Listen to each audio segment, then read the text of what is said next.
या जीमेल पर अकाउंट बनाया है जिस अकाउंट के अंदर हमने पासवर्ड स्टोर किया है 123456, तो ये पासवर्ड ऐसे का ऐसा प्लेन टेक्स्ट की फॉर्म में स्टोर नहीं होता कंपनी के पास। इंटरनेट पर जितनी भी कंपनीज हैं सबके पास अपना एक हैशिंग एल्गोरिदम है। ये एल्गोरिदम क्या करता है, आपका प्लेन टेक्स्ट वाला पासवर्ड लेता है और उसकी फॉर्म चेंज कर देता है और उसको ऐसी कैरेक्टर्स की फॉर्म में ले आता है जिसको हम पहचान ही नहीं पाएंगे, और फिर ये हैश्ड फॉर्म हमारे डेटाबेस में जाकर स्टोर होती है।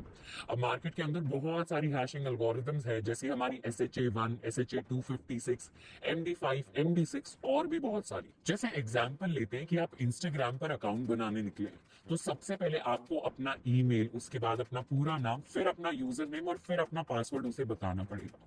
अब जब ये सारी इंफॉर्मेशन आपके फॉर्म की कंपनी के पास स्टोर होगी, तो उसमें आपका ईमेल जो है, आपका नाम जो है, या फिर आपका यूजर नेम, ये वैसे का वैसा स्टोर होगा, लेकिन आपके पासवर्ड को पहले हैशिंग एल्गोरिदम को भेजा जाएगा, फिर वो हैशिंग एल्गोरिदम उसकी फॉर्म कन्वर्ट करके उसको अलग फॉर्म में डेटाबेस के अंदर स्टोर करा रही होगी। तो अगर इंस्टाग्राम के अंदर कोई डेटा ब्रीच भी हो जाता है या उसका डेटा लीक हो जाता है, तो हैकर के पास आपकी बाकी सारी इंफॉर्मेशन तो आ जाएगी, लेकिन वो फिर भी आपके अकाउंट में एंटर नहीं कर पाएगा। क्यों? क्योंकि उसके पास आपका ओरिजिनल पासवर्ड नहीं आया, उसकी हैश्ड फॉर्म आई है। अब पास में हैकर्स ने सिर्फ इंस्टाग्राम का नहीं, उबर का, ट्विटर का, एप्पल का, डोमिनोज का, इन सारी बड़ी बड़ी कंपनीज का डेटा जो है वो हैक कर रखा है, या फिर इनका डेटा लीक हो चुका है। अब हैकर जो सबसे पहले टेक्निक लगाएगा उसका नाम है रेनबो टेबल्स। इंटरनेट पर ऐसी टेबल्स अवेलेबल है जिसके अंदर मोस्ट कॉमनली यूज्ड पासवर्ड्स और उनके हैश्ड फॉर्म्स होते हैं।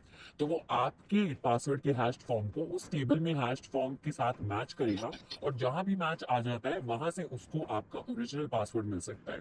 इसीलिए कंपनीज एडवाइस करती है कि आप अपने पासवर्ड जो है वो थोड़े से अलग रखिए।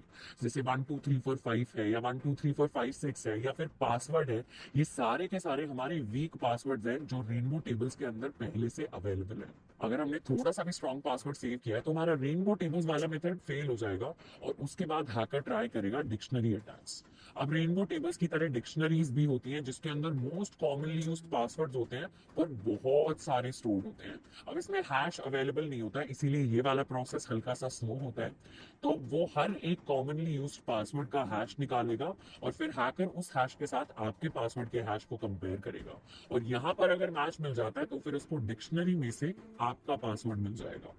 अगर ये प्रोसेस भी फेल हो जाता है, फिर वो ट्राई करेगा brute force attack. Brute force attack में वो हर कैरेक्टर के और हर नंबर के डिफरेंट पॉसिबल कॉम्बिनेशन निकालेगा, और हर कॉम्बिनेशन के लिए वो एक हैश निकालेगा और उस हैश से आपके पासवर्ड को कंपेयर करेगा। अब अगर यहाँ पर आपने एक स्ट्रॉन्ग पासवर्ड रखा होगा, तो वो कॉम्बिनेशन फाइंड आउट करने में उसके कंप्यूटर को अरबों करोड़ों सालों तक लग सकते हैं। इसीलिए इन तीनों टेक्निक से बचने का सबसे अच्छा तरीका है कि सबसे पहले हम एक स्ट्रॉन्ग पासवर्ड रखें। अब इसके अलावा कंपनीज के अंदर जो सिक्योरिटी ऑफिसर्स होते हैं और सिक्योरिटी एनालिस्ट होते हैं, वो एक टेक्निक का यूज करते हैं जिसका नाम है सॉल्टिंग। जैसे हम सब्जी के अंदर थोड़ा सा नमक डाल देते हैं, वैसे ही कंपनीज के पास एक प्राइवेट की ऑफ कैरेक्टर्स होती है जिसको हम कहते हैं सॉल्ट। वो आपके पासवर्ड को लेगी और उसके बीच बीच में वो अपने सॉल्ट को ऐड कर देंगी, और उसके बाद हैश निकालकर उसको अपने डेटाबेस के अंदर स्टोर कर रही होंगी। तो अगर डेटा ब्रीच भी हो जाता है, तो जो हैश्ड फॉर्म हैकर को मिलेगी वो आपके ओरिजिनल पासवर्ड की हैश्ड फॉर्म नहीं होगी, वो एक सॉल्टेड पासवर्ड की हैश्ड फॉर्म होगी जिसको क्रैक करना और भी डिफिकल्ट होगा, और उसको हैकर तभी क्रैक कर पाएगा जब उसे कंपनी के सॉल्ट के बारे में